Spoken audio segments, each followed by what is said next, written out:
So by now, you've probably heard that the Buffalo Bills tried putting in a waiver claim for cornerback Darius Slay, and to make room, they released cornerback Ja'Marcus Ingram. But Slay said, and he confirmed this on the Speakeasy podcast late last night, he said that at this point in his career, he didn't feel like packing up his bags and moving his family once again as he's turning 35 next month.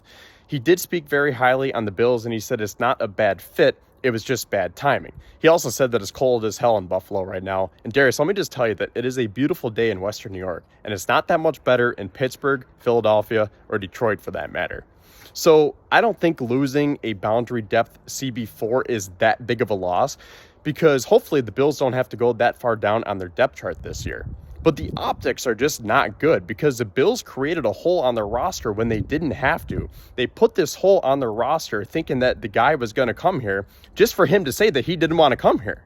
And to make matters worse, Ja'Marcus Ingram gets claimed by the Houston Texans, who is looking right up at you in the AFC standings. They have an elite defense, not to mention that Ingram was homegrown talent. He was part of your system for years. He did the dirty work. He was an undrafted free agent from UB, and you let him go for nothing.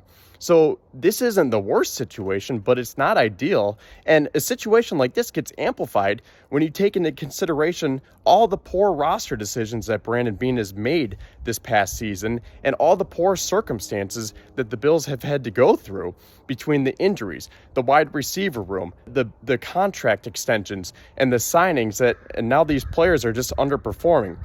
The misses on draft picks, not making a move for Jalen Waddle at the deadline.